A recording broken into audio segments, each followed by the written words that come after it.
To all of you who are watching this video is a cry for help. In 2016, the former president of my country, Brazil, Dilma Rousseff, was impeached. This year, the Brazilian director Petra Costa has directed a movie about her impeachment called The Edge of Democracy. This movie has been nominated for the Best Documentary Oscar Award, and it's a film based on lies, where she tries to tell us that Dilma's impeachment was actually a coup and the beginning of the rise of fascism in our history. Nothing could be further from the truth. Dilma's party, the Workers' Party, has robbed this country as never seen before in our history. In her documentary, The Edge of Democracy, Petra claims that the corruption in our country has existed ever since the birth of our democracy, which is true on some level.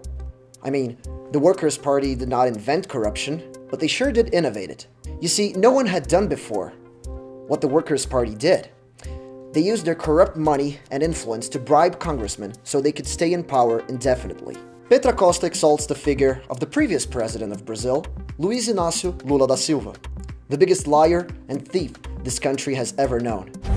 The most popular politician on earth. And he was arrested in 2018. The Edge of Democracy tries to show us that the only accusation against Lula was based on an apartment that he got from a construction company. Well, but there was way more than that. I mean, he's facing another 6 criminal prosecutions, and he's been convicted 2 times. One for corruption and one for money laundering. Speaking of Lula, there's a moment in the documentary where he asks the judge responsible for Operation Car Wash if he feels responsible for destroying the construction industry of this country. Excuse me, what? The Operation Car Wash is an ongoing criminal investigation made by the federal police from Brazil, and they have uncovered the biggest corruption scandal in our country's history. In fact, many say that it actually uncovered the biggest corruption scandal in the history of the world. And since we're talking about Lula and Operation Car Wash, I think we should talk about Andrade Gutierrez. Andrade Gutierrez is a construction company, of which Petra Costa is an heir to. In her documentary, she talks about her mother as if she was a complete stranger to the family's business, but that was also a lie. Actually, Marília, her mother, was a shareholder of the company and was deeply and constantly involved with the corporation's activities. And Andrade Gutierrez had to pay a fine of more than $50 million for participating in the corruption scandals uncovered by Operation Car Wash. The plot thickens. The investigations of Operation Car Wash concluded that a handful of construction companies were bribing congressmen so that they would be guaranteed to participate in extremely lucrative businesses. The same companies that Lula claims were harmed by Operation Car Wash. Another lie told by The Edge of Democracy is how Petra tries to hide the fact that the public opinion was mostly against Dilma. On March 13, 2016, we had the biggest political act in our country's history. Dilma wasn't impeached because she attacked banks and interest rates. No, in fact, her government was the one who favored banks the most in our history. So that's another lie. And she also wasn't impeached based on a technicality, as Petra Costa loves to say. No, she was impeached because of her government's fiscal and accounting frauds.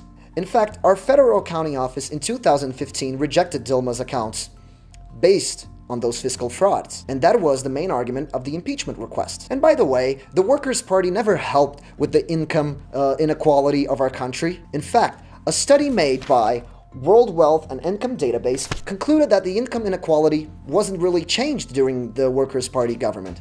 Also, despite what Petra says, the rates of unemployment weren't the lowest while Lula was a president. They were actually lower in the 50s, 70s, and 80s. But the biggest intellectual dishonesty of this whole movie was actually implying that Dilma's impeachment was a result of a political ploy and political interests, that it was somehow orchestrated by her opposition to take her from power. That is the greatest insult of this movie filled with lies. At first, Dilma's opposition didn't want her impeachment. No. In fact, they wanted her to stay until the next election, so she would destroy the country even more, and those people could rise as saviors of the motherland. They wanted us, the people, to suffer more at the hands of the Workers' Party, just so that they could get power in the future. The impeachment process was only possible because common people fought for it. It was a struggle to convince politicians to vote for the impeachment. It was a struggle to be there at protests every month against Dilma's presidency. Our group, Free Brazil Movement, actually marched on foot from São Paulo to our capital, Brasilia, to file the impeachment request.